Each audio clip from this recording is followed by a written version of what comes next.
Good afternoon, good morning, good evening, wherever you are. This is John Jalango, the Bipolar Ambassador, with my second video. And today I just want to talk about the shame associated with having a condition such as bipolar or a mental illness. Now, it's pretty obvious that, people have a negative connotation when they think about mental illness. Like personally, I have bipolar disorder, and it took me a long time to actually accept and actually just be confident enough to walk with this idea that, look, I'm bipolar and I'm living with this condition and I'm fine. I remember being at a job one time and I just went into an episode. I started trembling. I couldn't speak. And this is what happens to me when I go through episodes. I either go through a manic phase or not a manic phase or a phase that's more depressive. Like I go on both ends of the spectrum. So I was at this job and I'm talking to my manager, and all of a sudden everything went blank. I was petrified. I get scared. I get nervous. It's almost like a nervous breakdown all of a sudden, and I couldn't speak, and it was just so scary. And I had to pull her aside and tell her something is wrong. And this was the first time I had admitted to anyone that I had bipolar in my job. And I told her that, look, I have a condition, and they had to call my sister had to rush in and come and take care of the situation and explain to everyone, and by then everyone knew something was going on, and so it was really embarrassing, and I never forget these moments because they kind of scar you personally. They scar your life and you feel so embarrassed, and like your whole world is crashing down on you, and it's not a good feeling. And so I've had to go through this in every one of my jobs, whereby I go through the job and I mention that they ask you, are you able to perform this job efficiently, blah, blah, blah, yada, yada, yada. But I tell them that, yes, there's nothing wrong with me, because you don't want the employer to have a negative, feeling while he's hiring you. You want the employer to know that you're good to go and you're ready to get this money. They say New York City, you got to get that paper. So you don't want anything stopping your bread from coming in. But I digress. I don't really talk like that. But I just had to throw that in there, But the employer has to know that you're good to go. And when you have a mental illness that could flare up, it could jeopardize the company. Like for one instance, I was working at a real estate company on Fifth Avenue, and we had to charter information about not about buildings, and find out like the square footage, how much space they wanted, the renovations they were making, and such. And I, was doing really well as a beginner. I was there for about a few months, and I was doing really well. I don't have to mention the name of the company for obvious reasons. And one day, I started noticing, I was on the train, and as I was riding through the train, everything was amplified. It was like I was on drugs. I've never been on speed, but I kind of imagined this is how being on one of these hallucinogenic or these major drugs would be like, because I would interpret everything in a different way. Like I would see, and New York is diverse melting pot of the world, and there are all sorts of cultures. And if I saw like an Indian man with a turban, I'd start feeling like, hey, this guy might be about to blow up the train. And not even that Indian people do these things, but it was really like my feelings were amplified, so amplified to the point that I was freaking out. Like the train was going and I'm seeing all sorts of faces. I'd see a homeless man and I'd feel like he was about to attack me, and the train is underground. It's loud, like boom, boom, boom, boom, boom, boom, boom, boom, boom, boom. The next stop is, and someone would come in, and I'm standing up, and all these emotions are just amplified, and I would panic. And by the time I got into the office, I ran through security, jumped into the elevator, hit the door close button while 4 or 5 people were coming in. So I was like, what the hell am I doing? And I ran to my seat and I was just shaking, petrified. Again, one big trigger with me is when I start shaking, I get these tremors. My whole family knows something it's about to go down, like it's on, like he's going through a phase. So I reach my desk and I just start calling up all these companies, and I'm supposed to be speaking to landlords and tenants of big buildings all across the US. And I was just stuttering. I was making a blunder out of everything I was saying, and I couldn't slow down. I was almost manic, but a fearful manic. Like I've gone through like so many stages of mania, it's not even funny, but there are more videos coming on this channel. I want you guys to tune in because this is where I'll show you about this disease, because my goal is to help people who have these conditions, to help people who are suffering with bipolar, and to just to bring my experience to light as a bipolar ambassador so that people can have a way or a channel where they can just send me what they want me to discuss, and I can just openly bring out my feelings. So I'm calling these people over the phone, and I'm not getting any communication whatsoever from them. And I'm panicking, like I said, and I'm freaking out. They're hanging up on me. My bosses are noticing that I'm yelling at the customers, and I start going online and just like plagiarizing information. And this is the first no-no in that real estate office. It's a real estate information services, and you can't get any information from outside sources. You have to just get it from the direct source, which is the boss or the owner of the building, or the company representative, etc.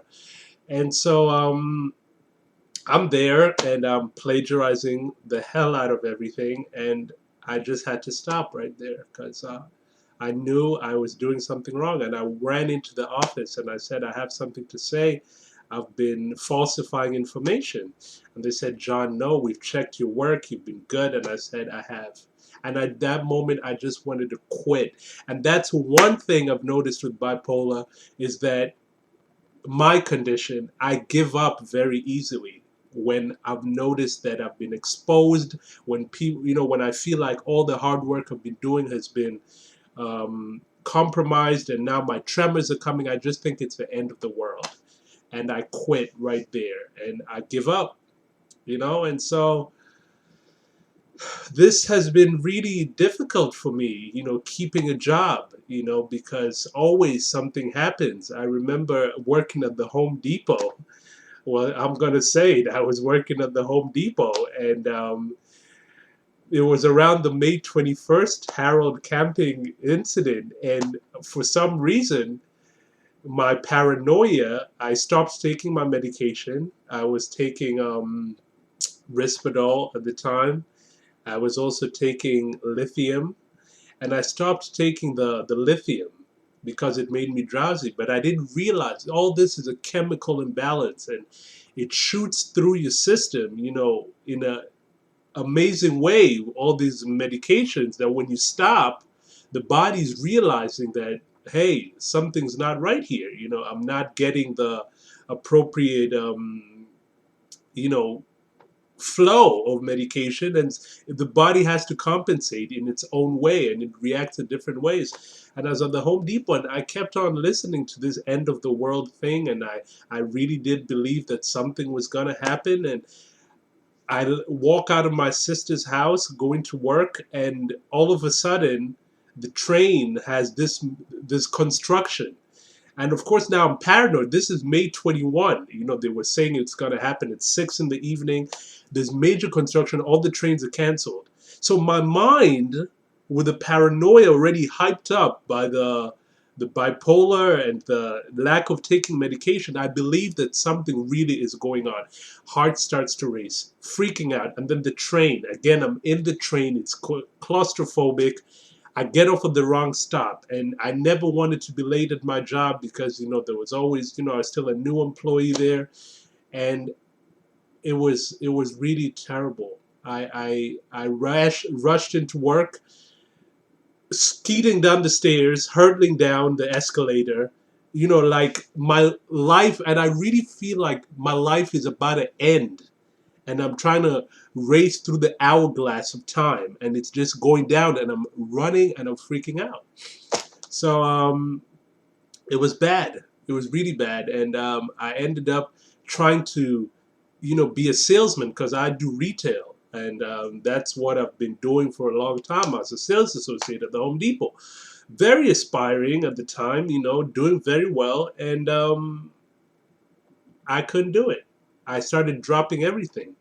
A customer would come to me and I'd say, no, I'm sorry, here's this, and I'd start saying the wrong thing, not on purpose, but because my bipolar was flaring up. And this is why I tell people, the more you talk about it, the better you free yourself, and you become free, and you realize you don't have to feel ashamed of having a mental illness, because people have diabetes, people have cancer, and they live. You too can live with bipolar, and just expressing yourself. And that's why I want to create this forum for people to discuss, and just let's come together, let's talk about things, let's share our experiences, and just how people can march for cancer, people can march for bipolar disorder, and we can bring remedy and cure and research that can help us better ourselves and just live with this condition and go through everything. So back to the Home Depot, I ended up having to do a simple task of hooking. They were hangers where they were hooks that were going to hook onto hangers, and I had to arrange them in a pattern, because this was the most simplest job that my manager at the time could give me, because he didn't know what was happening to his star seller. So I had to do this, and I kept dropping all those hooks. I was trying to hook them, they would fall down. Hook it, simple task, and I was right in the center of where the checkout was. So everyone was coming through, and everyone was saying, John, you have a little cloud on your head. What's wrong? Oh, poor baby. All the girls and stuff. And now with these emotions that amplify, it just gets terrible. It gets terrible. And I didn't know what to do. And I just dropped everything, and I told him I have to go. And I never returned to that job. And in this economy, you're not passing down a job. You know what I'm saying? It's not happening. And I've gone through this with every single job. Somewhere along the line, I tamper with my medication, and the bipolar flares up. And one thing, and I'll tell it to you straight, okay? You cannot afford to mess with your medicine. This is what has caused my downfall time and time again. It's the constant that has caused my downfall. And I can urge you, please do not tamper with your medicine. That's the biggest advice from the bipolar ambassador right here that I've learned. You cannot tamper with your medication without talking to your doctor, without talking to your therapist. You cannot. And these are more topics that will be discussed in future videos as I get organized. Right now, I just want to get to the place where I bang out 2 videos a week or so, and I start getting this YouTube thing flowing, because this is my time. It's my time to shine, and my shine is getting on now. I'm getting my shine on now. So that didn't come out the way I wanted to, but it's my time to shine. And I really don't do this for any glory of my own, but it's for the glory that bipolar patients and individuals can grow and can have healing through their situations. They can talk about what they're going through, and people can just embrace,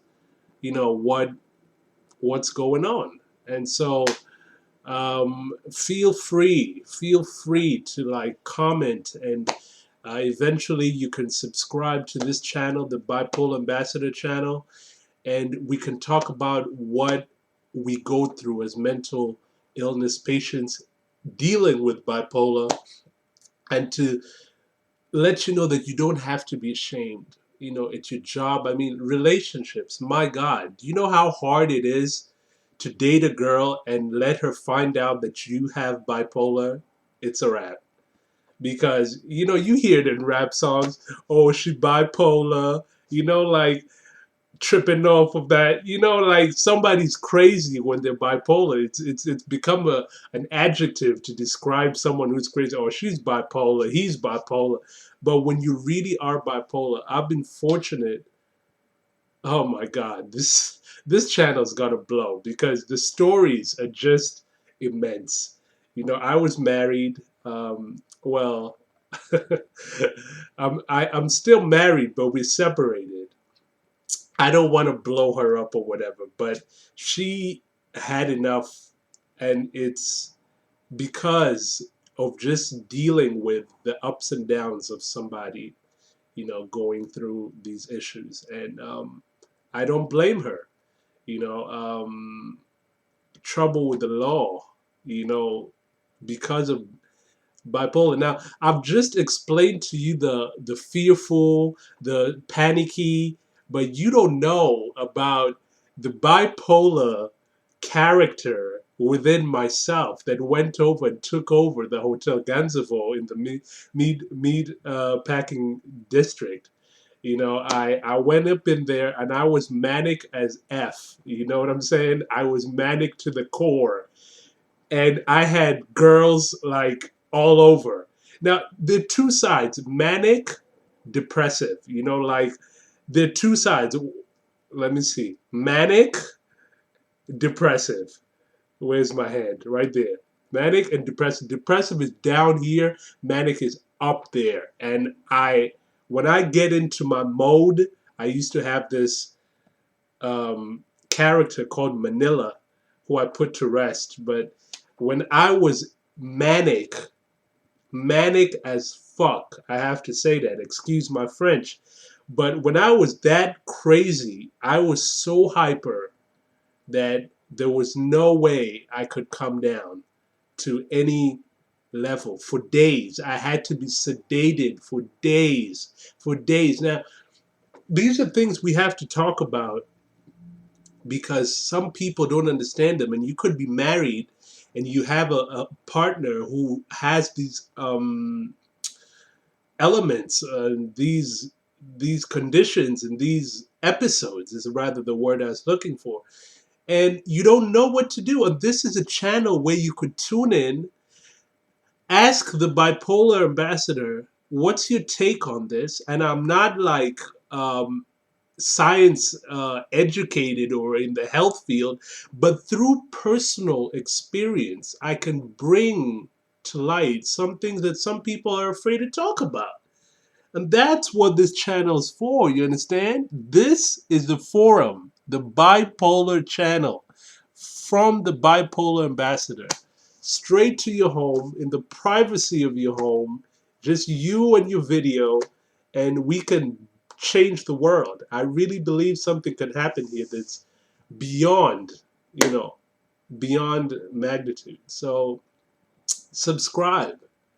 John Jalango, look, I ain't here to play games. I'm here to spit the truth and nothing but the truth, and just let you know what I'm going through, what I've gone through, and how it may or may not help you out. But at least you'll have a forum that the next time you meet a bipolar individual, you'll be like, yeah, I've been watching that bipolar ambassador, and I understand why you're doing that or why you're going through that. I know what's going on. It's going to be all right. Yeah. So we got to talk about medicine. We got to talk about family. We got to talk about friendships. We got to talk about manic versus depressive. We got to talk about so many things, and I want you to lay it out and just be like, bam, this is what we want to hear about. Stop doing this, stop talking. Give me feedback. That's why I'm here. I can only get better if you help me get better, because I'm here for the people, all right? Not for any bravado or braggadocious endeavors, but simply because this is my destiny in communication. According to the chart, the astrological stars, I'm a communicator. And this is where my field is. And these are things we'll bring up in the channel.